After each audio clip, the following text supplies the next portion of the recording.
Well, I just wanted to start off by thanking everyone for participating in our second public meeting for the town of Wenham in relation to the Beverly Regional Airport Master Plan.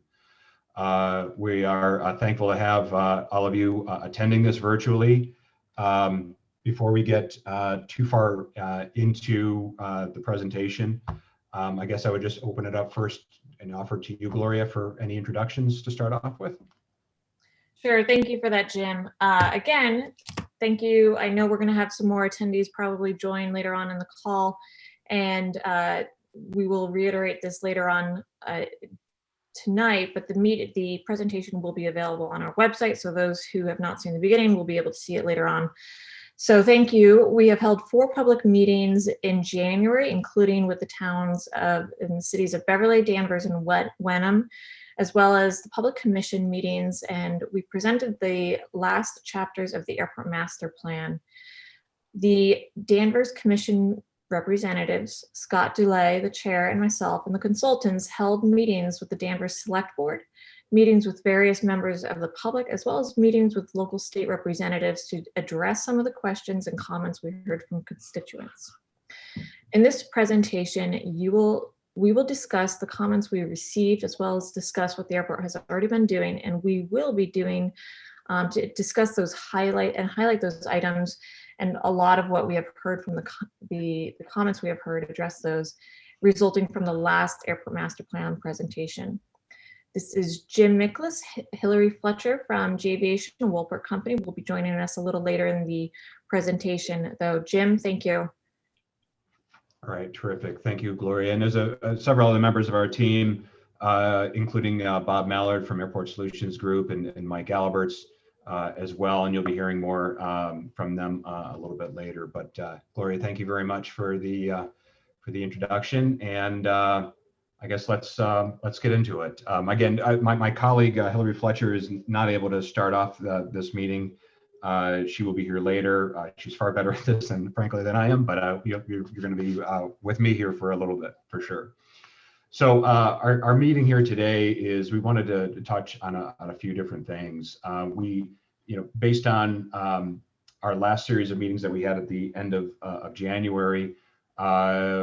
What we wanted to focus on here in our meeting here today is to review some of the things that we heard in our last series of meetings. As Gloria mentioned, we had a series of meetings with each one of the towns. We had a project advisory committee meeting. We provided a briefing to other governmental agencies. And so we wanted to talk a little bit about that. We wanted to talk about the steps that have been undertaken by the airport, in particularly related to noise that have occurred since our last series of meetings. One of the common themes you're going to hear from this presentation is that we heard a lot about noise, and the airport's taken some steps, and we'll talk more about that here in a few minutes. We'll present the updated noise study and the findings, and that's what Mike Alberts is on the line here for, and he'll get into more detail on that. Then we want to review some of the elements of the master plan. In our last series of meetings, we talked about what was being proposed, some of the alternatives that were being proposed, and we want to review those with you all, and then talk about how and when any of these steps may ultimately occur for the airport. Then we wanted to talk a little bit about next steps. And then obviously, throughout this, the course of this is to collect information, get your comments throughout the presentation. Similar to our last series of meetings, we've broken up this presentation into four main sections. And after each one of the sections, we're going to pause and take a moment to respond to questions and or to receive comments from you all. We don't want to wait to the very end after this presentation could go for about an hour, I guess, depending on the level of comments. But we want to break it up a little bit, and we'll be offering you opportunities at that point to provide comments and ask questions at key moments. Just as a quick heads up on this Zoom platform, this is a little bit different than we had used last time. When we get to that point where you want to ask a question, make a comment, You can either do it within the chat feature that's available, and or you can raise your hand. And Russ, who is the person who's with the city who's managing this for us, thank you, Russ, again, will prompt you and make the controls available so that you can enable your microphone and ask questions. So it's a little bit different format, but we'll work our way through this. So just to start off, based on, as I mentioned, we had these series of meetings at the end of January, and we heard a lot. We had 3 public meetings in each one of the municipalities. We had conversations with the Airport Commission, as well as the Project Advisory Committee, and specifically, we received comments from 54 individual citizens. We received a package of comments from the Danvers Board of Selectmen. And we have taken all that information just because we wanted to make sure that we're transparent on any of the comments that we've received. We've created a communication log that documents any information, any comments, or questions we received during the course of those conversations. And those actually have been posted onto the airport website. So if you go to the airport website, under the master plan tab, there's a prompt for meetings, and under there are a series of logs that show all the comments. Now I will note that we've removed all the names and addresses for privacy considerations, but it is a comprehensive rundown of all the comments that we'd received during the course of that. And looking at those variety of comments, we've identified 4 primary themes that we wanted to recognize, and I'm going to touch on a few of those just so that we make sure that that we all understand that we have heard from the community, and we are trying our best to respond to those comments.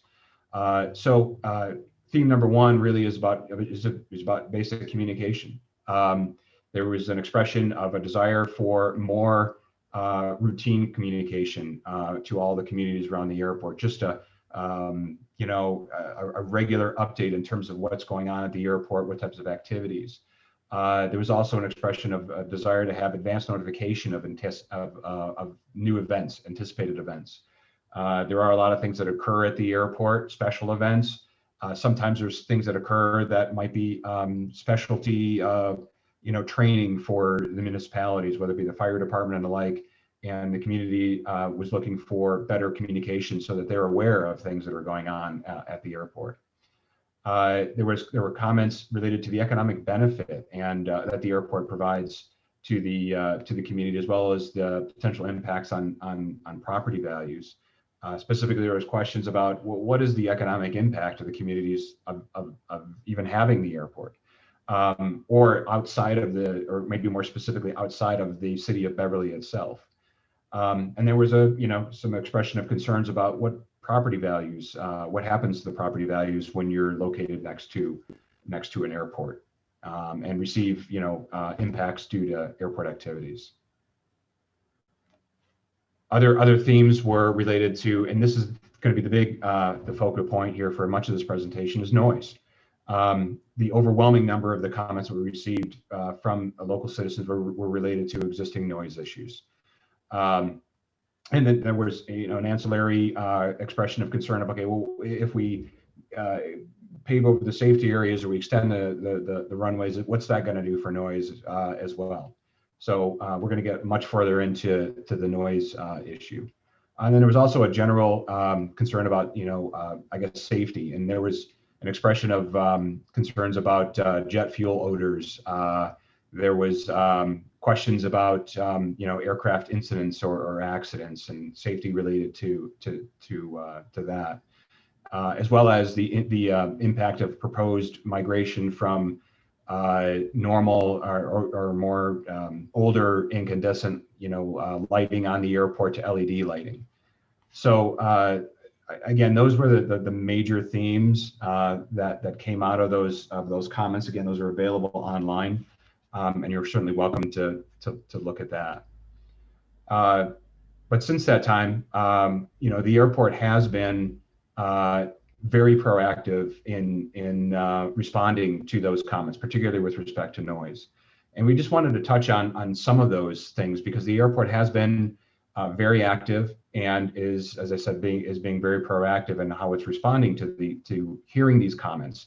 The airport wants to be a good neighbor to its host communities, and if there are steps that can be undertaken by the airport, they absolutely want to do that. And from what's being reflected here on the screen are some of the things that have occurred since that January timeframe. And the first thing that we have on here is that the airport, the Beverly Regional Airport Commission has formed or is in the process of developing a noise subcommittee. So a group of people from the commission, from the three municipalities that the airport lies within and impacts, including citizens. So this is a committee that's currently being formed. The intent of that committee is to take a more proactive look at, when we receive complaints, let's review them. Let's take a harder look at them. How do we respond? What people do we need to involve to respond to those particular complaints? And what can we do to help respond to those concerns? This subcommittee is going to be active in responding or engaging airport operators and in some of the tenants. The airport currently has voluntary noise abatement procedures, but those have been established a long time ago. So this committee is going to be taking a harder look at those procedures and are there things that can be done to help improve them. This subcommittee will also be reporting regularly to the Airport Commission formally, which meets twice every month. And again, just this is a group of interested stakeholders that are going to be involved in looking at what the impact of noise is on the local community, as well as what steps can be taken by the airport in order to help address those. That's a really high level overview of that. And Gloria or Scott, I don't know if you're on the line, if you wanted to add anything that from the airport's perspective on that. Sure. Scott is busy right now, though I do know he is on the call. So Scott, the airport has taken a massive undergoing with a very limited budget, extremely small staff in addressing the noise complaints. We underwent the noise study. We enhanced the website. We enhanced all the ability to communicate with the public, which was a massive undertaking for us, since we are such a small staffed entity. The Airport Commission, Scott Dulay, has actually been meeting privately with citizens. He has also been meeting with the local state representatives, and we have, as well as myself and the consultants, in coming up with how this subcommittee is formed, what it looks like, who is involved. And right now Scott has actually said he's having a hard time getting representatives to commit to the subcommittee from the towns of Beverly and Danvers. We also asked for input from Wenham. So Scott has asked that his information, his email is available if there are community members that want to be part of this noise group, this noise subcommittee. With memberships, we don't have an actual date yet when the first meeting will occur. We're trying to actually gather the citizen inputs and who wants to be involved. So you can find his email address on the Beverly Airport's website. If you just look under airport sponsor, the information is there. The other information for the other commissioners are also on the website. And I can't leave out our other Danvers representative, Aaron Henry, who is on the noise group. They have been extremely active in responding to the airport noise. Again, so this is an action that really was not as far as the community and the communication going out to the community, we've been doing airport news blogs. We've been doing just a ton of information on the airport. You can find information on individual employees that are at the airport. They're more specialized jobs. They're regular people in the community. So looking at some of these individuals who live in Beverly, Danvers, and Wenham, and also work at the airport, they are enhancing the tax structures. Some of our businesses on the Danvers side have actually been in the community for over 25 years. So these are very well established companies and employees that work for the system and contribute a huge amount into the economy. Our overall annual impact is 34 million into the local communities, and that's not something to be ignored. So we have come a very long way. We understand that this noise issue is a moving target, and we've been working with the communities. We've been working with our operators, and we're going to go a little bit further into what one of our flight schools has done in response to what we're hearing back from the community. They took a very active role in addressing the noise reports and concerns from the community, and have actually started encouraging this with their students, had practice with this. So this is something that has not been taken lightly by the airport. It's been a massive undertaking, given such a small staff that we have and really budget. So this is something that is not to be ignored. The commission has taken this very seriously, and the communication going forward, you can find all the information on our websites. We're going to do some newsletters in the future, but right now we have just a great amount of information on some employees, economic impact, news at the airports, the ongoings. Obviously with COVID, a lot of our events have been canceled. We had some great events for the community's fundraisers and the like for the community. And just as many of you know, all those events have been canceled. So unfortunately, those were great community events where you can bring them out to the airport. They can see the airport. They can understand some of what we see.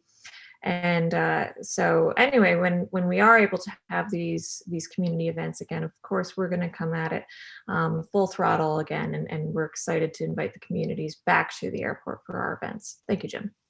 Yeah, Gloria, thanks a lot. This is Scott. Can you guys hear me? Yes. Oh, great. So, yeah, Gloria, I appreciate everything you just said, and that I think you nailed it spot on. We really are trying to work hard to address some of these noise issues, and I know this has been frustrating for a lot of folks for quite some time now. There may have been a notice and some change in noise for all sorts of different reasons, and we recognize that there's an issue here, and we're going to try and address it. So I have an ask though, and that's that my email address is Scott Delay, Scott SCOTTDULLEA @gmail.com. I'm asking that anybody who wants to join this subcommittee on noise that can give a little bit of time, a time commitment of maybe a meeting every 2 months, so about 6 meetings a year. It's not going to happen overnight, but I think we're going to be able to affect some real change. And, where we can, like Gloria said, with the good neighbor policy and, trying to, use all of the tools that we have in the tool bag. And I'm happy to tell you what the current status is if you join the committee, and, we can really get to work on this problem. So I'm hopeful that I'll get some folks who will reach out to me via email so that we can start, working in earnest on this issue and, maybe, hopefully get some results. So I appreciate it, Jim and Gloria. Thank you very much for those words. And I look forward to working with some of you folks. Thanks. Thank you, Scott. I appreciate it. Thanks, Gloria, for the comments earlier. And I'll just reinforce that, the airport has a very, very small staff, and airport noise rather is a challenging issue. So all the more important for this noise subcommittee to be active and to help participate in coming up with solutions to help abate some of the noise on and around the airport. Other steps that the airport has undertaken here recently is you can go to the airport website. They've dramatically revamped the area of noise and safety on the website. It's now on the very top of the screen, so you can click on that. And there's an awful lot of information in there about what the airport is currently doing, what its current policies are when it comes to noise abating procedures. There's also other resources in there to help provide information to you about if you are experiencing noise. There's a place to file a noise complaint. Beyond even the airport, there's a lot of resources there that go back to the FAA. So if you see somebody that's not operating, safely, you can not only report that certainly to the airport, but you can also report that directly to the FAA as well. So I would encourage you to take a look at that. And again, this is just something that's occurred here more recently. That webpage is going to continue to grow and evolve as the airport subcommittee or noise subcommittee comes online and they start taking more initiative for the airport. So beyond those efforts, there have been an increased number of ongoing discussions at the airport, and specifically Gloria. I give her lots of credit for all the coordination she's been doing here recently, and in particular with the air traffic control tower and with the flight schools and with the primary operators. We recognize this is a challenge and it is an issue, and the airport is taking it seriously. So, in dealing with the air traffic control tower, again, there are limitations to what the airport can actually affect in terms of controlling of aircraft operations, and the same even with the air traffic control tower. But there are outreach efforts that can be undertaken to help promote activities that are that reduce the impact of noise on surrounding areas. One additional element I just wanted to mention is that there's been one of the consistent themes with respect to noise is what's happened. It seems like there's more activity. It's been noisier for this last summer, and we spend a good amount of effort digging through operational information with the tower. And in fact, the airport actually did experience, ultimately, even in the middle of COVID, an increase in the number of activities and operations that were experienced. And then accentuating that, it was COVID when the flight schools were pretty much not operating for 3 months. If you think about the fact that the overall number of operations increased, but those number of operations occurred within a 9-month period, it's not unsurprising that people experienced more activities than what they've experienced previously. But again, those are elements that we did want to just to touch on. Gloria had mentioned one of the flight schools on the airport. One of the 2 flight schools on the airport is Aviation Flight School, and through her coordination, with them, they've been very proactive themselves in establishing a good neighbor policy for their students. And without getting into much detail on these particular points, I did want to mention that these are policies that this flight school is implementing with its students to try to minimize noise, to do their part to try to reduce the noise on and around the airport, including operational guidance to pursue best climb rates so that the aircraft are higher sooner, so they're not dragging out over neighborhoods, so that they on their touch and go operations, that they are using full stops.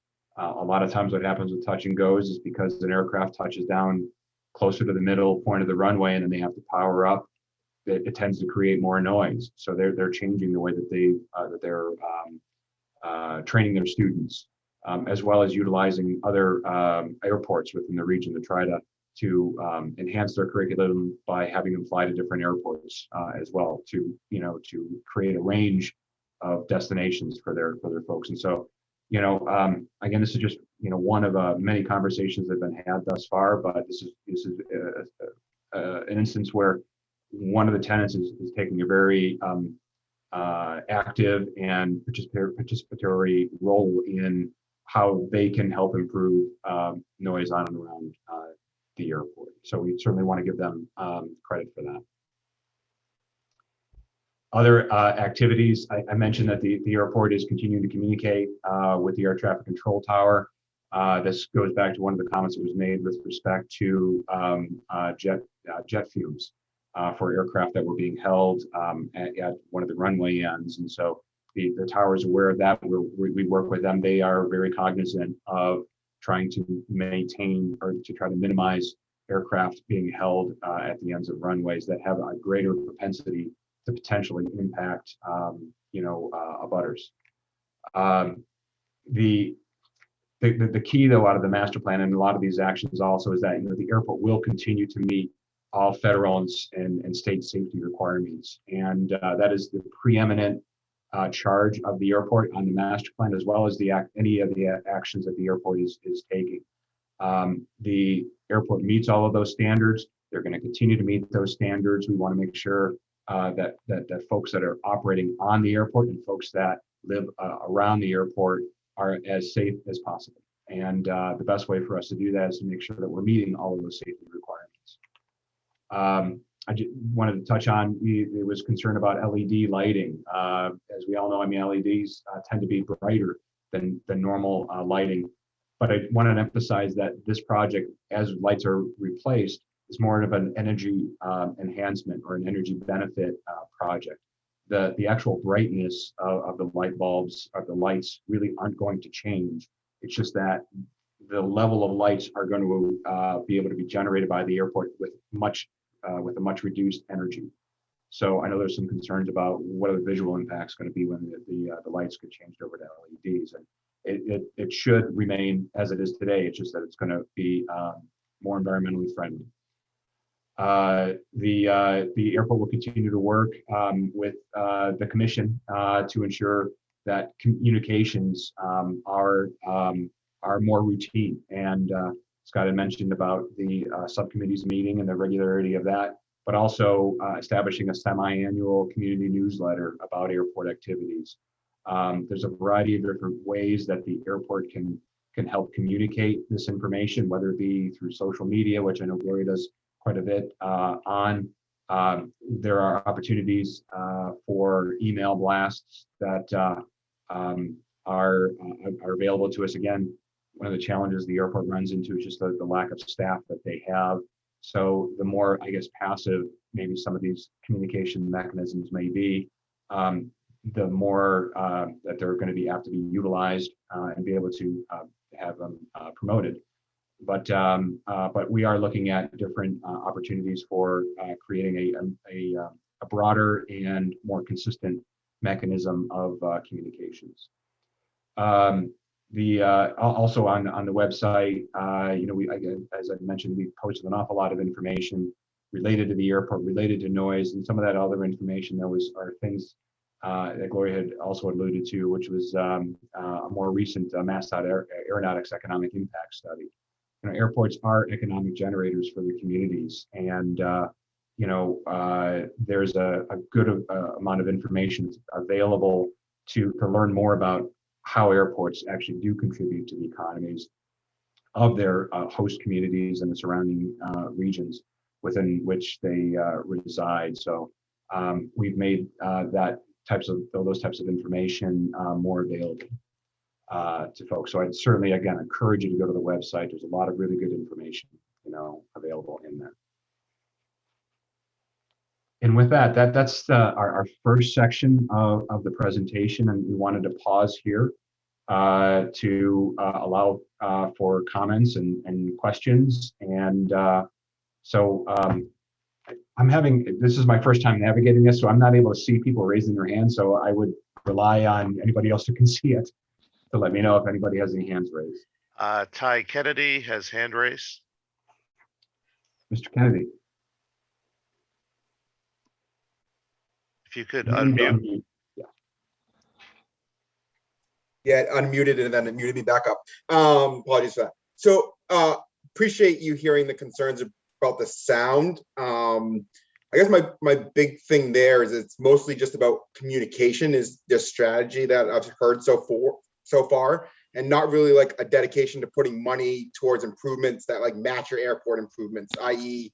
barriers or additional trees, or I'm not exactly sure all the options out there to do sound barriers or methods to reduce ground noise or takeoff noise. And so I'd love to hear more about plans to invest in those options versus just maybe telling us, yes, noise is going up, or letting you know of what might be coming for the noise itself? Well, thank you for the, I'm sorry, go ahead. Sorry, I can answer that. That's going to actually be answered a little bit further in the discussion when we actually look at some of the noise models that we've done. Jim, if you want to add anything. Oh, sure. And I'll just, yes, I'll just note also that airport noise is a challenge, because obviously aircraft are in the air, they're flying above, you know, homes and residences. It's not like being able to put a sound barrier up, you know, abutting, you know, 128 or something like that. You know, the majority, a good percentage of the noise, and we'll be able to speak more to this here in a minute, but you know, occurs when the aircraft is in the air, and there's certainly no noise barriers that are going to be able to prevent that. So, you know, effectively what's been found within the industry is that the better ways of trying to help mitigate those noise are to utilize techniques and tools and education to encourage operators to use the techniques to help minimize noise impacts. I will note that the majority of the noise concerns that have been expressed are related to single engine aircraft, propeller aircraft. You know, frankly, when it comes to you know, corporate aviation or business jets, you know, those aircraft fall under FAA criteria for helping to minimize noise, to reduce noise. And there's definitely technology that's coming into play to help reduce the noise impacts for those types of jet aircraft. The challenges with piston aircraft and propeller-driven aircraft is that there aren't really tools or techniques or technologies, and you know, that are available to help reduce the noise of that. So that's another challenge that we run into when it comes to noise.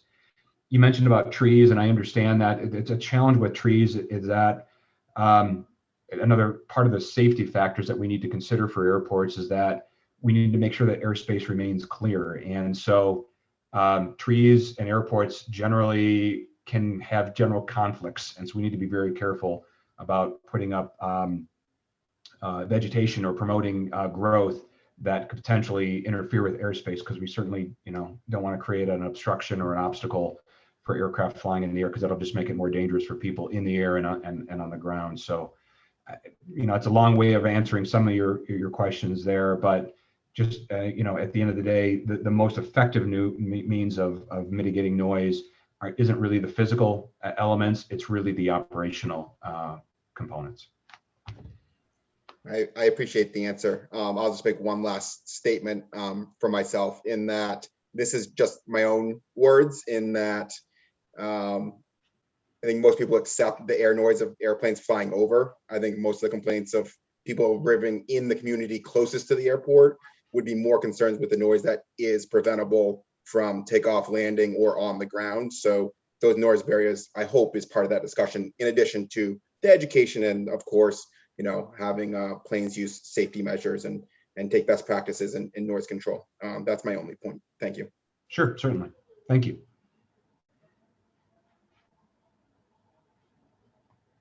Russ, do we have anybody else with their hands raised? No other hands at this time.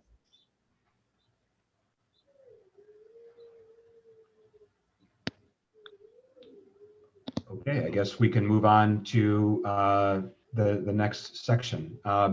In our last meetings, we had discussed the fact that we were going to be undertaking a noise study in affiliation with the master plan. Originally, we weren't going to do that, but based on the expression of concerns about noise and the like, the airport, in partnership with the Commonwealth of Massachusetts, funded an additional effort to quantify the noise and on and around the airport. And we wanted to welcome Mike Alberts, who's a member of our project team, who's with the firm of CMT, who has conducted the noise study, and he's here to present the results of that. And then at the end of this, we're going to have another break for more Q&A after that. So, Mike, with that, I'll ask you to take it away. And let me know when you want me to prompt me when you want me to move forward on the screens. Will do. Thanks, Jim. And thanks, everybody. Good evening, and thank you for joining us here. As Jim mentioned, my name is Mike Alberts. I'm with the firm Crawford, Murphy, and Tilley, and I will be presenting the noise contours that we prepared as part of the master plan.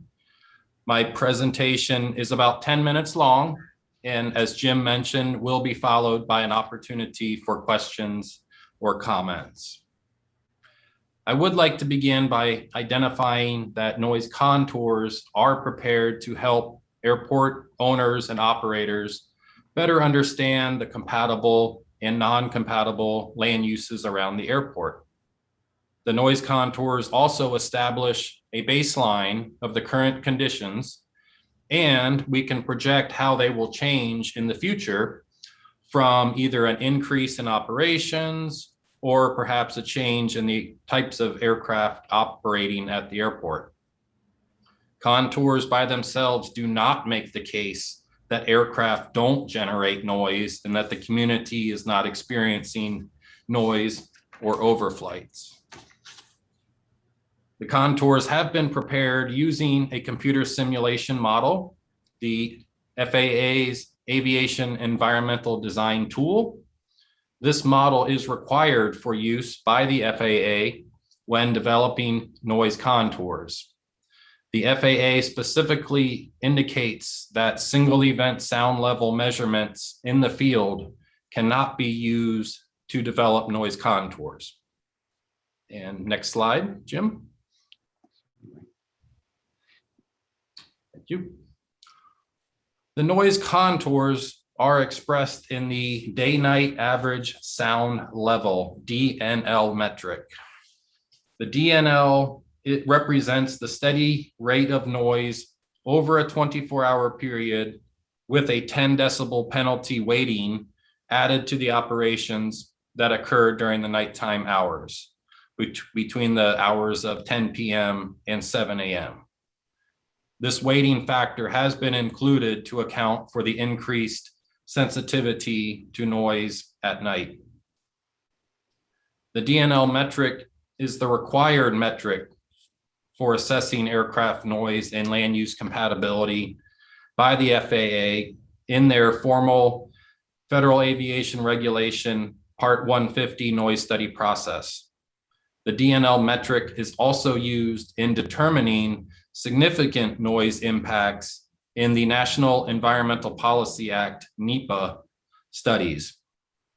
Additional details on the DNL metric itself is available in the noise study report, and the noise study report is available on the airport's website. So what we have on the screen, we have Table 1, which is an FAA generated table that establishes guidelines for what land uses it identifies as being compatible or not compatible within various DNL noise contour levels. These are included in the table. The land uses in general include residential, public use, commercial, manufacturing and production, and recreational. The guidelines in this table indicate that all lands below the 65 DNL contour are compatible with the noise they experience.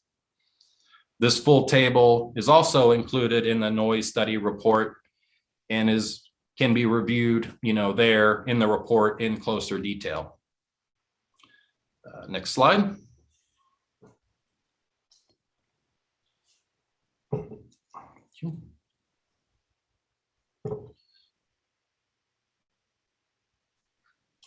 All right, so now here are the contours we have prepared for the airport. Let's begin by showing the 2019 65, 70, and 75 DNL contours. We use the 2019 condition as our base year, which was just prior to any of the changes that had occurred due to COVID.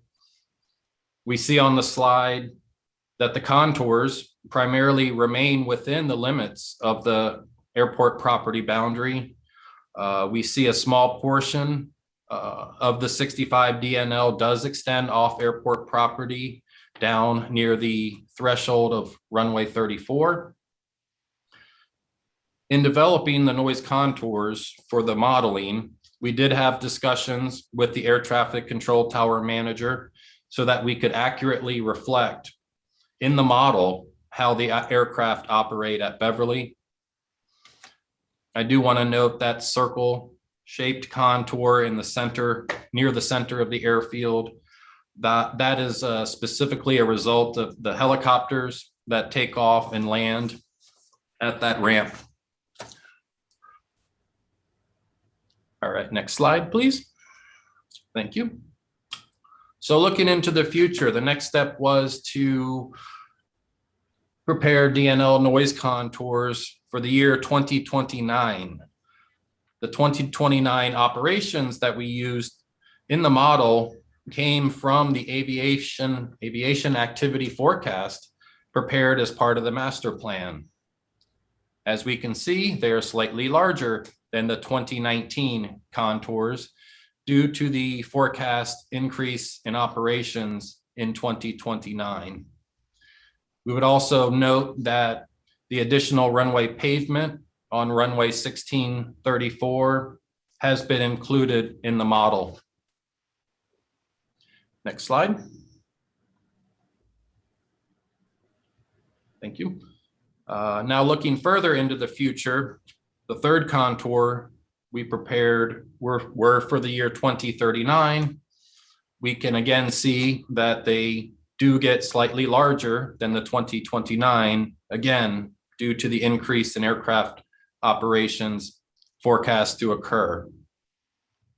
As with the 2019 contour, both the future contour sets, the 65 DNL and greater contours, primarily remain within the limits of the airport property boundary. In all 3 years, no residences or other incompatible land uses are within the 65 contour. So from an FAA land use compatibility standpoint, all the lands around the airport are currently compatible with the noise that they receive. However, we all recognize that the noise does not just stop at the 65 DNL contour line, which is why the airport has established a voluntary noise abatement program. Some of the actions that were recently implemented by one of the flight schools were just presented by Jim. The full program of the current noise abatement procedures is on the airport's noise webpage, and I encourage everybody to take a look at the procedures that are currently in place. We also heard earlier in the presentation about the establishment of the Airport Commission Noise Subcommittee. That will provide for the ongoing review and potential enhancements to the noise abatement recommendations and include the participation of community representatives. I know Scott had mentioned he's really looking for folks to join that committee. So what we've done, we've developed the base year 2019 noise contours and 2 sets of future contours. And I would like to note that these contours will change. They're not set in stone. As things change at the airport, as the operations increase, or if there's unique circumstances with different aircraft types, the noise will change. It's not a set in stone. But contours will be updated periodically, whether it's part of another airport master plan update or any of the environmental studies that the airport may be required to do. Again, the complete noise study is available on the airport's website, and it includes all the information used in the development of the contours. And lastly, I would like to mention that there has been a recent nationwide noise study sponsored by the FAA that was made available to the public just this past February. The study is called the Neighborhood Environmental Survey. The study is part of the FAA's ongoing research and evaluation to determine if this 65 DNL line should remain the standard or if it should be changed. The use of the 65 DNL has been in place since the early 1980s. This newly released study emulates a social survey that was prepared back in the 1970s that identified people's level of annoyance to aircraft noise. The results of this new study shows that the participants had a much higher sensitivity to aircraft noise compared to the previous study. Now, this doesn't mean that FAA is going to change their policy right away, but the results of this study are very significant from a nationwide noise perspective. The full neighborhood environmental survey, this FAA study, is available on FAA's website, and there is a link to that webpage on the Beverly Airport Noise website. So with that, that concludes my presentation, and I'll turn it back over to you, Jim. Yeah, thank you, Mike. And I also just want to welcome Hillary Fletcher, also my comrade on this effort, and she's the proper facilitator of these meetings. So I'm going to gratefully hand it back to Hillary so she can manage and work through the questions. Great, thanks, Jim. Sorry for my delayed arrival, but I'm glad to be here. Again, we are looking for clarifying questions. We're going to have a series of these things throughout the presentation. And we're asking people to raise their hands, though I do see a couple messages now in the chat. And I believe, Margaret, you had a question. So if you want to unmute. Yeah, hi. Hi, Hillary. Question was about the chart that was shown. There were numbers 20 and 30 on the lines that referred to hospitals and schools.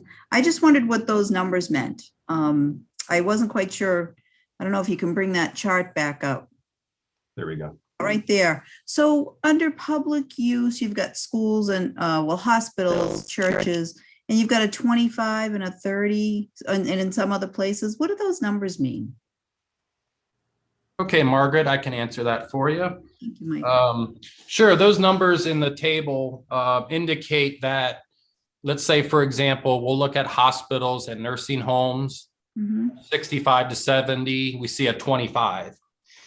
What that means is that if a hospital were to be built within the 65 to 70 contour, the hospital would be required to be built in such a way that there will be an exterior to interior sound level reduction of 25 decibels. Okay. Meaning you have to, extra windows, just make sure that you can show, you have to overbuild it, if you will, compared to a normal hospital structure or any of these items that are listed. So for example, if we go to the 70 to 75 contour, we see a 30. Well, the 70 to 75 contour is closer to the airport, so it's experiencing greater noise levels. So the sound level reduction requirement has to be 30 decibels. So that's what those 25s and 30s mean. And like I said, there's a lot of detail to this table, and in the noise study report, it has listed all of what those 1s and 2s and 25s and 30s mean. Oh, great. All right. Thank you. That clarified it for me. You're welcome. Great. I think we had, I don't know, Russ, do you have any hands up? We do not. Betsy had a comment in chat. If she'd Okay, like to Betsy. speak, she can raise hand.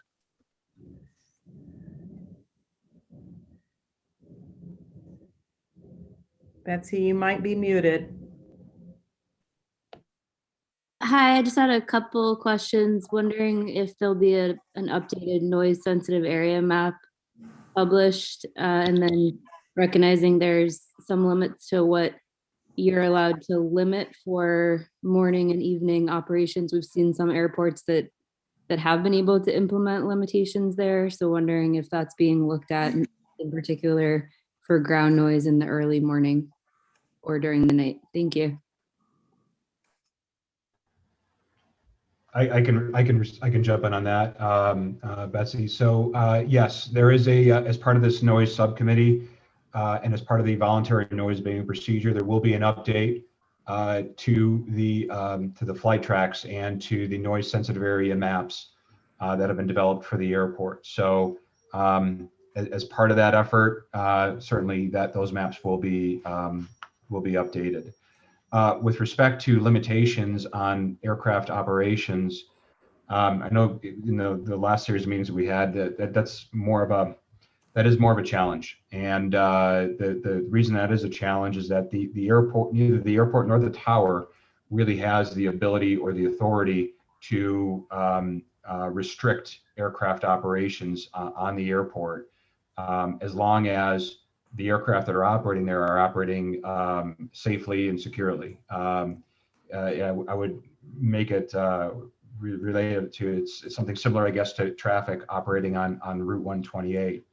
While the state owns the land that Route 128 operates on, the state can't govern or specifically restrict traffic from operating on 128. They can if the trucks or vehicles are unsafe, and certainly they have the ability to do that just like the airport does, but they don't have the ability to discriminate or discern when people are actually driving on the road. So it's a very similar situation for the airport. Thank Hope that you. answers your question. Thank you. Do we have any other questions at this point?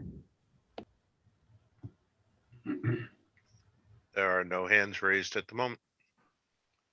Okay, then let's move on. Jim? Okay, so the next piece I just want to touch on, for those folks who were not on our January meeting, I just want to touch on the process that we're going through just as a reminder. Jim, if you could go to the next slide. The master plan, as you know, is a 20-year plan. It is a guide for the airport. There will be things that are put into the plan that may change as time goes on, funding availability or project priorities, but it is the best forward thinking as far as identifying really a logical, orderly development through the airport. And obviously, your comments are key to this conversation. We've heard a lot from you as Jim shared at the beginning of the meeting, and we want to continue to offer opportunities to engage the community through these projects as they come forward. So there's a lot of stuff that goes on. There's nothing that's been predetermined when this process was initiated, but it's been developed through the input that we've received from a multiple of users, as well as doing our due diligence to make sure that the airport continues to meet all safety standards and regulations as put out by FAA and Massdot. So it's a complicated process, a lot of inputs into it, but we appreciate everybody's diligence in sticking through this process. Jim, can you go to the next slide, please? So as you may recall, we are in multiple steps, and we're in stage 4 right now, phase 4. And so what we are going to be sharing with you is really what the improvement plan looks like going forward, what the financial components are related to that improvement plan, and some of the key steps associated with them. When that is all put together, finalized in the documentation, that goes off to the FAA for their review and comment, and there'll be other lines of business within the FAA that take an opportunity to review this document as well. And then at that time, it would come back to the Airport Commission for their evaluation and consideration of approval.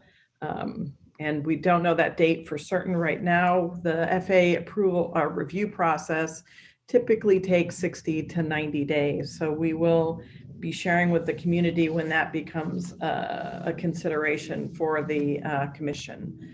Jim, could you go to the next slide, please? So just to reiterate, this is the schedule that we have, and as you can see, we're kind of rounding the corner as far as preparing final documentation. So again, your input is important. We need to get that, and it's going to be collected as it was for the prior meetings and documented and shared with Massdot, the FAA, the airport, the commission, and all those folks who are in a decision-making role. So with that, we'll go to the next slide. So as we mentioned, Jim's going to walk through the implementation plan. There's a lot of content here, so please hope you can bear with us, and we will have another Q&A session when he gets through this section. So Jim, I'll turn it to you. Great, thank you, Hillary, I appreciate it. So before we get too far into the implementation plan, as a dovetailing with what Hillary was just reviewing in terms of the master planning process, I wanted to review a few of the things that we started off this process with, and we'll start off really with goals.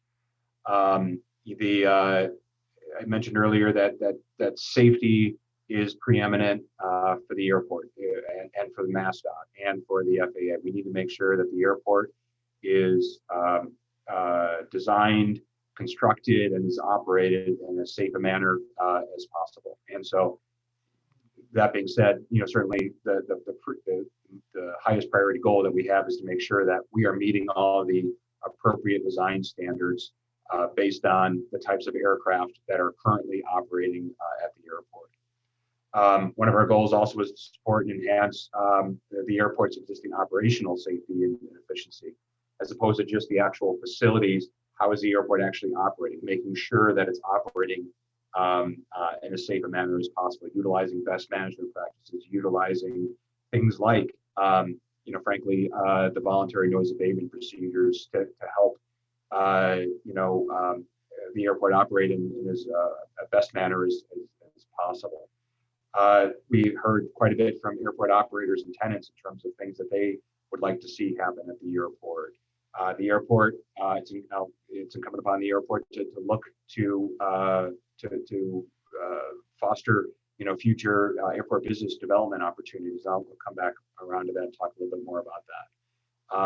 But we also recognize that there's a balance here that needs to be struck between the airport, its neighbors, and the environment. And so, as we were talking about earlier with respect to noise, it's certainly the desire of the airport to minimize any negative impacts that might be realized by the neighbors, and to ensure that we're in compliance with all environmental regulatory requirements. To cycle back around to the airport business development opportunities, what I wanted to mention on that is that it's important to recognize that while the airport is owned by the city of Beverly, and it is a public transportation facility, it is operated as an enterprise fund within that city, and as such, the airport really has to operate like a business. It doesn't receive any funding from the city of Beverly. It doesn't receive any funding from the town of Wenham or Danvers. It has to be a self-sustaining, self-funding entity. And frankly, traditionally, the way the airport has operated has been on pretty narrow margins. We mentioned earlier that the airport has a very small staff, and the way the airport has operated in the past, in order to help fund capital programs like the reconstruction of a runway, like paving of existing facilities, and things like just to keep the lights on and running. The airport in the past has had to sell property in order to help fund those things. Well, as you can imagine, there's only so much property on the airport, and that's really not a sustainable model. So, part of our charge here is to help look at what opportunities there might be on the airport for them to drive additional revenue streams so that they can continue to afford to operate the airport. So that just a little bit of clarification on that business development opportunities. Also, is just taking a step back here on airport or aviation demand forecasts. We presented these in our last meeting, and just wanted to again reiterate or just share these again with you to see where we are operationally, what kind of operations are occurring at the airport, and whether it be in 2019, as I mentioned, 2020, even with COVID, the airport experienced more operations over the entire year than they had the year before. Challenge with that, specifically because of COVID, is that all those operations, the majority of those operations, were then compressed into a 9-month period, and that certainly is something that's been expressed in some of those comments that we received from local citizens. What I also wanted to mention on here is that and it's what's called out here in the bottom right, and that is that as we're looking at safety and we're looking at those design standards we had referenced earlier, those are based on the most demanding representative aircraft that currently operates at the airport. And there's a coding system that the FAA uses, and we went into probably painful detail last time about that, but I just wanted to remind everyone that the airport is classified as a B2. Specifically that runway, the main runway on the airport, runway 1634, is a B2 runway. That is the same classification that it was when the last time a master plan was done 20 years ago. So that classification hasn't changed. And that B2 classification is represented by that aircraft that's shown in the bottom right-hand corner of Cessna Citation Latitude, which is a business jet. It's important to also recognize that there are larger aircraft that do regularly operate at the airport. However, they don't operate at a frequency to warrant a change in the standard of the safety standards, the design standards. So that's important, because what that means is that we have to meet the standards affiliated with that B2 classification. But the FAA also recognizes that since there are these larger aircraft that are regularly operating at the airport, there are some allowances that they want to make for the airport in order to help preserve that level of safety at the airport. And that's reflected in the recommendations that came out of our last series of meetings, where we showed the potential alternatives and what we're going to present here now in terms of the actual recommendations and maybe the timing of how those things are actually implemented. So specifically for the airport, and again, this is a little bit of a review of what we talked about in our last series of meetings. The primary issue that the airport is experiencing in the short term is runway 1634, which is its primary runway, its longest runway at 5,001 feet. It needs to be reconstructed. And so as we'll talk more about here in a second, but that's the primary project that needs to be looked at within the next 5 years. And I've got a graphic that'll represent that, and we can talk more about that in a second. Runway 927 is a crosswind runway. It's a shorter runway at 4755. We're going to be narrowing that runway, and I'll talk more about that in a second. Taxiways, the airport, if you recall, the airport taxiway configuration is based on World War II era design requirements, and certainly those are not appropriate any longer. The airport, it's important for the airport to meet current standards, and we've formulated a plan for how they might be able to do that in the future. As we look at environmental considerations, impervious surfaces, we're in conformance with environmental requirements. We're identifying the various environmental considerations that we need to look at when we're talking about any of these projects, including if we're putting new pavement down, are we balancing it by removing old pavement? There's an awful lot of old World War II era pavement out there that can be removed, which is an important environmental consideration that's being factored into this plan. Landside development, as I mentioned, we're looking for opportunities to create new or enhance existing revenue streams for the airport, and that's part of that. A vehicle service road, I have a graphic that represents that, but that's something that's a safety enhancement that's been specifically requested by the tower. And as I mentioned, environmental considerations for almost all of these projects, there's environmental steps and permits that have to be obtained in order for any of these things to move forward, which will be themselves their own individual planning processes, as well as involving public interaction on that. And that includes potential upgrades to the noise contours that Mike just presented, and as he had referenced earlier. Moving over to the main projects, as I alluded to, is runway 1634 is the primary runway at the airport, and it desperately needs to be reconstructed within the next couple of years. Based on that categorization that I had mentioned, that it being a B2 runway, the actual design standards indicate that runway could have a width of 75 feet.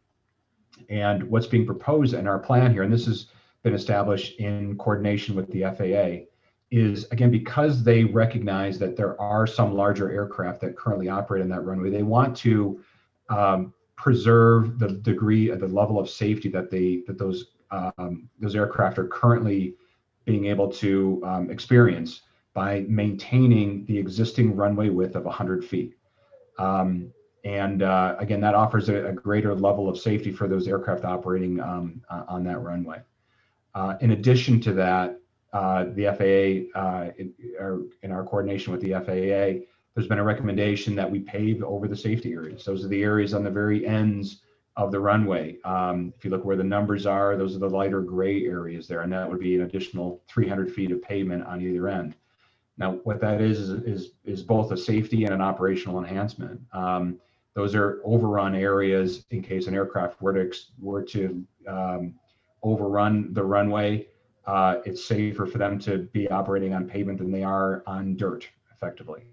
But I will note that there is an operational enhancement to that, in that aircraft can utilize that additional bit of pavement for departure, but they can't use it for landing. So while the runway itself is 5,001 feet long, an aircraft that's departing on either one of those runway ends could actually utilize up to 5,301 feet. They can't use the extra pavement on the far end. So there is an operational enhancement that will, also could potentially serve as a noise mitigation. One way that aircraft will be up higher before they exit airport property. This proposal has been reflected in that noise study that Mike presented earlier. Moving over to the Crosswind Runway, which is runway 927. This runway is also a B2. It's the same classification, but in this case, we're going to actually just simply meet the design criteria for that runway of it being 75 feet wide. So whenever the time comes for this runway to be reconstructed, which might be years out, likely is many years out, it will be narrowed to 75 feet, but will maintain its existing length of 4,755 feet. I will also note, though, that in combination of these two proposals for these runways, this is a continuation of a concerted effort that the airport had started 20 years ago in the last master plan, which was that while 927 previously was the primary runway for the airport, and it is that way because that's the way the prevailing winds tend to blow around Beverly. There has been a concerted effort to progressively adjust traffic to 1634. And so this is, again, in conformance with that long-term goal that was established 20 years ago. That doesn't mean that all activity is going to be on 1634. It simply means that, this runway is going to be definitely more the Crosswind Runway, although it will be used certainly into the prevailing winds. Continuing on, I mentioned changes and adjustments to the taxiway system. The airport was built actually in 1928, but it was certainly developed more robustly by the military during World War II. And the existing taxiway system reflects that old configuration. What we're representing here is an awful lot of work and an awful lot of activity, an awful lot of paving that could occur. But we also recognize that this is likely stuff that is going to occur over many, many, many years, whether that occurs within the 20-year planning period or even beyond the 20-year planning period. But what this does reflect is the current FAA thinking and best practices when it comes to taxiway design to make them as efficient and as safe as possible. So what's being shown in this graphic are the blue taxiways are taxiways that could potentially be relocated or adjusted within the 20-year time frame. The pinks are taxiways that could be constructed in the very long term. Also reflected on here are red areas, which is some of that old taxiway that I'm referencing, many of which are being utilized today, that when these taxiways are ultimately constructed or moved or shifted, those red areas will ultimately be existing pavement that will be removed. In some of these cases, certainly, the aircraft activity is going to move further away from property boundaries, which again will be hopefully a noise enhancement. Also shown on here is a darker blue line, which is that vehicle service route I mentioned. Currently, airport vehicles like fuel trucks have to move from one side of the airport to the next by crossing over the main runway 1634, and that's certainly not an ideal circumstance. So from a safety enhancement perspective, it's been requested and by the tower and by the FAA to establish a vehicle service road that'll keep those types of vehicles off the main runway. So that's just, again, those are more reviews of some of the things that were presented in our last meetings. What's being presented now on the implementation plan is really the process by which we take those projects and try to establish what those projects may look like and what the timing of those may be. And that's what's reflected in these next couple slides, as well as where the potential funding sources for those projects may originate. So specifically over the 20-year planning period, we've broken that 20-year period into 3 phases: the first 5 years, the next 5 years, and then the last 10 years. And we've grouped projects into those phases. We've also identified, as I mentioned, the potential funding sources for those projects. Most of those projects are going to be funded by a combination of the FAA, by the state, and by the airport. But there also will be private investment that occurs at the airport as well. In establishing this financial plan, we've gone through reams of airport documents. We've talked with multiple people from the airport. We've looked at historical and current operating revenues in order to try to project what those might look like in the future. We've established a capital improvement program, which is really just putting dollars against those potential projects that could occur at the airport over that 20-year and beyond time frame. And we've also looked at current rates and charges and potential revenue enhancement recommendations. As I said, the airport has to fund its own projects in terms of grant matches, and so it's important for them to identify any opportunities to continue to keep the lights on and to keep the airport operating in a safe and efficient condition. For many of these projects, the majority of the funding comes from the FAA through their airport improvement program. In fact, up to 90% of the funding is generally provided by the FAA through the Airport and Airway Trust Fund. And this is money that comes from the federal government. It's derived through a whole variety of taxes that are imposed on a wide range of aviation activities. So the desire is for these improvements to be self-funding. So aviation pays for improvements to aviation and airport facilities. When the FAA covers 90% of a fund, Massdot Aeronautics, the Commonwealth of Massachusetts, covers another 5% through matching grants. And they collect their money through a biennial transportation bond, as well as other taxes and other user fees. Massdot themselves actually has their own safety and maintenance program to help provide some additional funding for airports for projects that aren't necessarily covered by the FAA, and we've got one or two of those included in our projections as well. And then the third element here, the other remaining 5%, is covered by the airport themselves.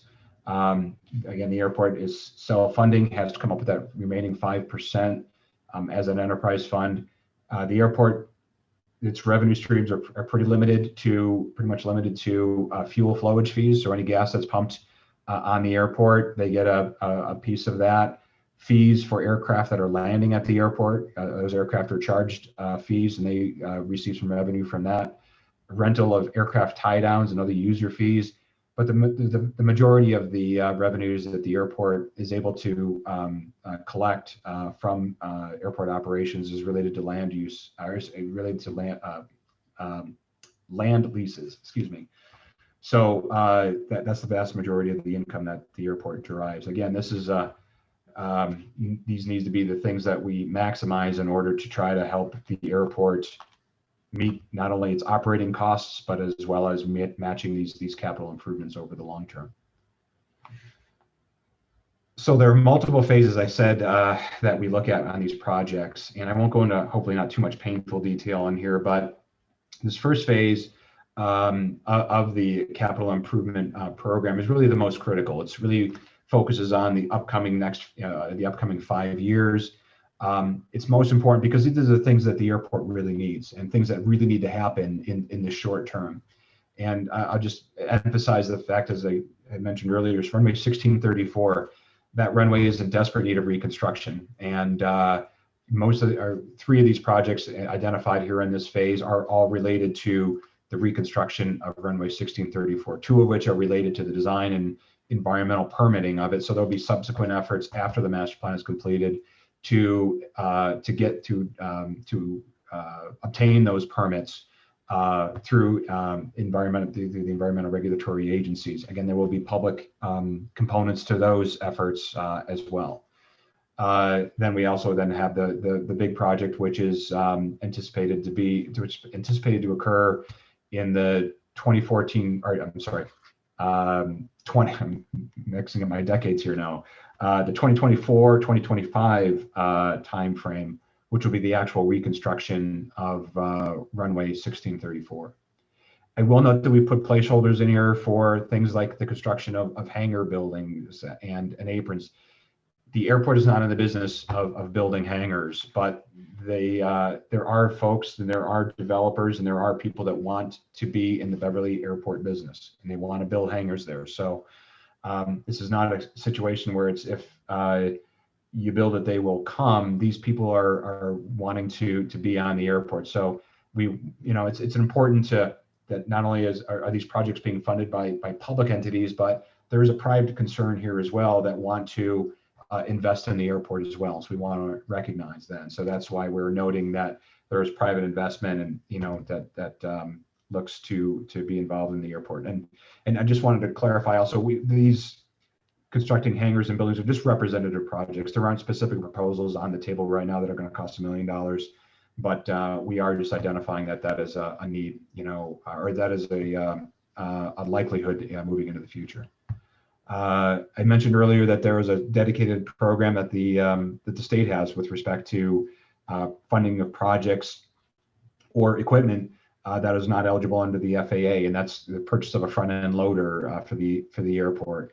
The airport has an awful lot of equipment. It requires an awful lot of equipment in order for it to run safely and efficiently. And so we'll be utilizing any and all means we can to provide funding, or to obtain funding to maintain and acquire new equipment as required in order to maintain the safe operation of the airport.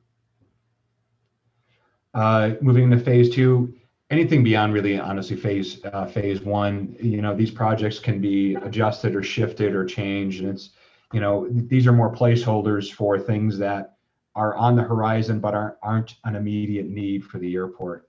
And so, but what I will call out is that, projects related to taxiways, relocations or shifts, these are all projects that are also going to have to obtain appropriate environmental permits. So there's always a permitting effort associated with the construction, effort. As the years advance, I guess, and we must start moving through some of those projects in phase one, some of these phase two projects are going to start moving into phase one. And so, as the airport revisits the phase one projects on an annual basis with the FAA and with the state, they will start to bring these projects into the phase one. But again, that's going to be more based on individual need, on funding availability, and just again, general requirements of pavement rehab or reconstruction. The third phase, again, is the furthest out. This encapsulates the majority of the other projects that would make up some of the elements that we talked about, including, say, for example, the reconstruction of runway 927. That would be a narrowing. These projects, again, can be shifted or altered or moved up and down depending on actual pavement conditions and needs and funding availability. But the desire here is to create a comprehensive look at not only the airport's financial income, what its revenues, its expenditures, and how these projects might be able to fit into the airport's financial condition, and provide a roadmap for the airport over the 20 years on what projects it should be looking at moving forward in order to, again, preserve the airport as a safe and efficient facility. Oh, here we are. And we jump to the next clarifying questions, Hillary. So I'll Great. turn that over to you. Thanks, Jim. I see a couple, questions from Betsy in the chat. Betsy, do you want to unmute and share that? Sure, thank you. I was following up to the previous question about limiting operations in the evening or morning, recognizing that you can't fully limit. I've seen some examples like at Hanscom where they apply additional fees for operations that occur in the evening hours. So wondering if you're looking into that. Was also wondering if you'll be avoiding evening construction for these projects. And then related to this section, just wondering about the hangars, if that's a sign that you're looking to store corporate jets on site as well. Thank you. Sure, I can start off. I'll do my best to answer some of those questions. Yeah, there are certain and I'm not familiar enough with Hanscom to know what the requirements are on that side. There is a process by which an airport might be able to pursue the limitation of operations or imposing additional fees for aircraft to be operating at certain hours. And the start of that process really is this noise study that Mike had reviewed earlier today. So there's a very formalized, and it's frankly a very difficult process to try to limit specific types of operations. Because the airport receives funding from the FAA and federal grants, they're obligated to sign a variety of grant assurances that preclude the airport from discriminating against particular types of aircraft, from limiting when those aircraft are operating. Now, certainly there are things that the airport can do to encourage, operations in certain times and discourage at other points, but actually formally instituting restrictions, I'll be frank, is a very difficult proposition and a very long proposition. And so the best avenue that the airport from a practical standpoint can take is these voluntary noise abatement procedures. You had asked about construction during the evenings, and we do have the engineers, Airport Solutions Group, Bob Mallard, on the phone or on the line here as well. And I would invite him to jump in and answer that one. He knows more about that than I do. Yep, Jim, I can say that the city has probably a little more discretion when it comes to the hours of construction activity. Some of our other clients, for instance, the city of New Bedford prohibits construction on Sundays and they limit the hours on Saturdays. During the week, it's never usually a problem. It's our experience that contractors generally, finish up around 3 o'clock or thereabouts. They can go a little bit longer, but so it's really up to the city setting the hours for that. I'm not aware of any restrictions in place currently, but they can certainly consider doing that.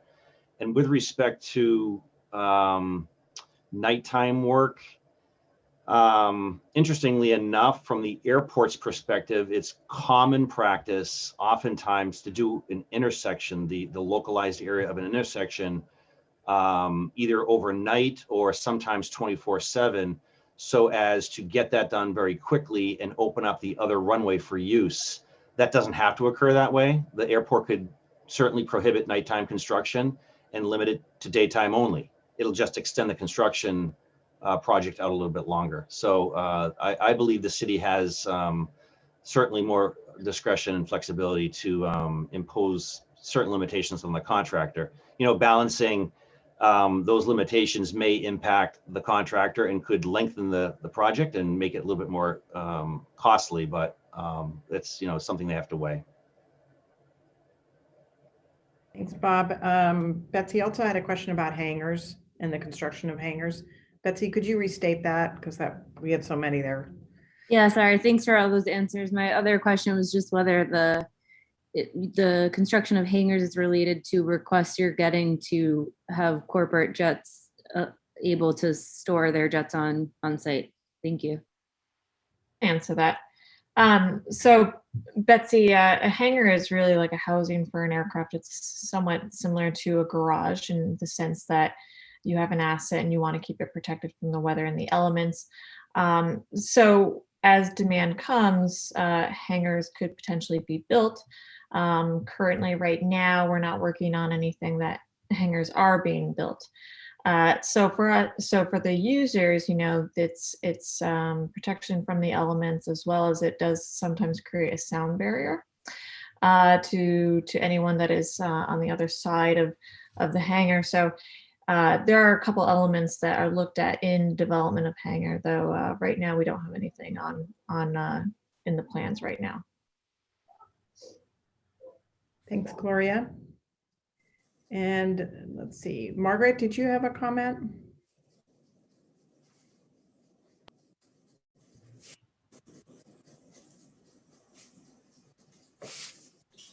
Yeah, hi, thanks, Hillary. No, I was just thinking about the, you know, once the plan is approved and then there are construction activities proposed, they would have to go through some of the municipalities, I think, depending on where they are for approvals. I know a lot of the area near Wenham is in conservation area at the end of that longer runway.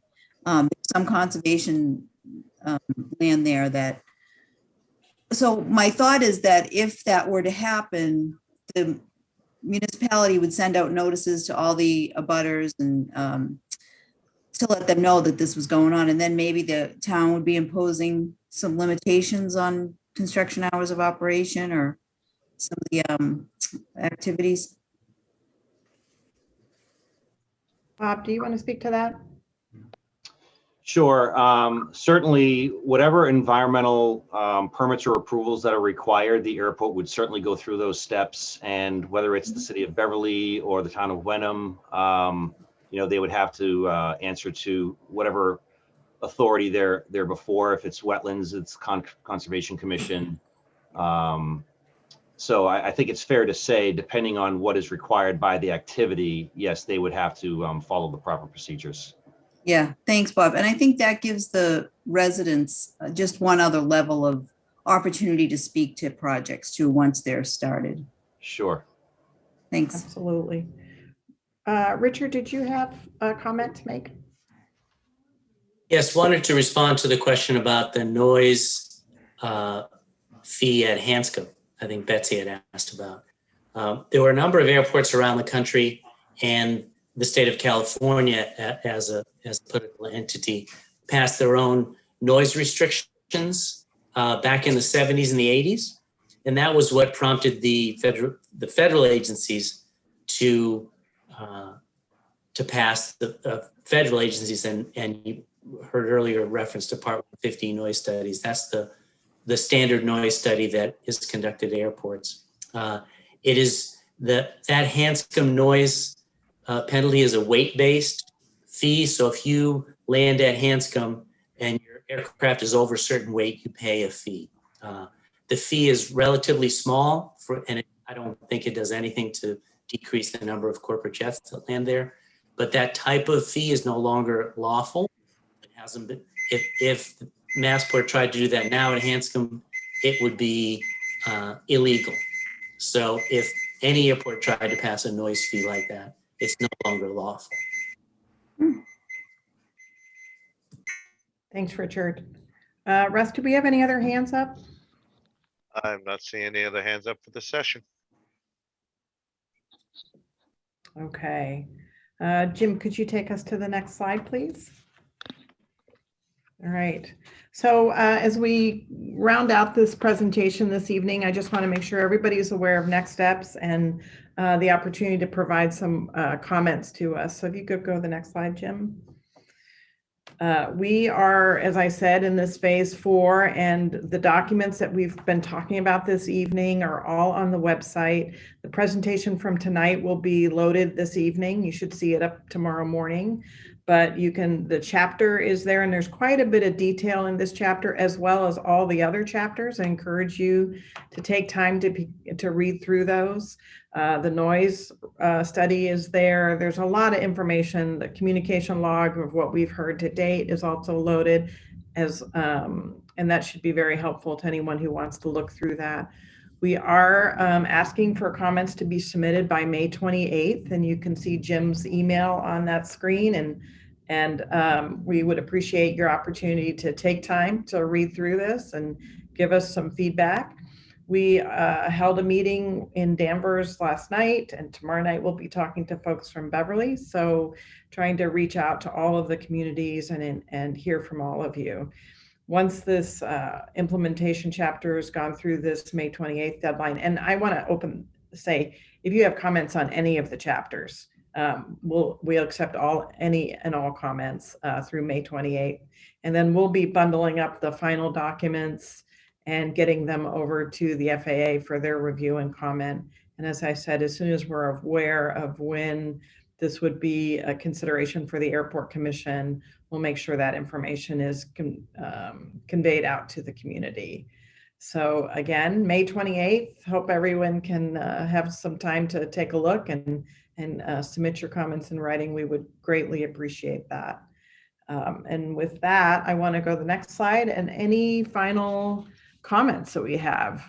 Anything else that you'd like to share with us that you haven't had an opportunity to share to this point?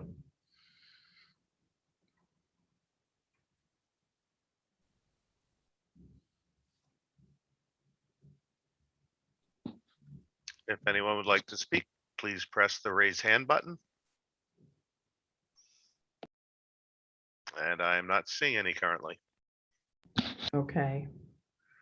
All right. Well, we really do appreciate everybody's time this evening. I know it takes time from your families, and we really do value that and appreciate your participation. So thank you so much. Jim, if you could flip to the next slide.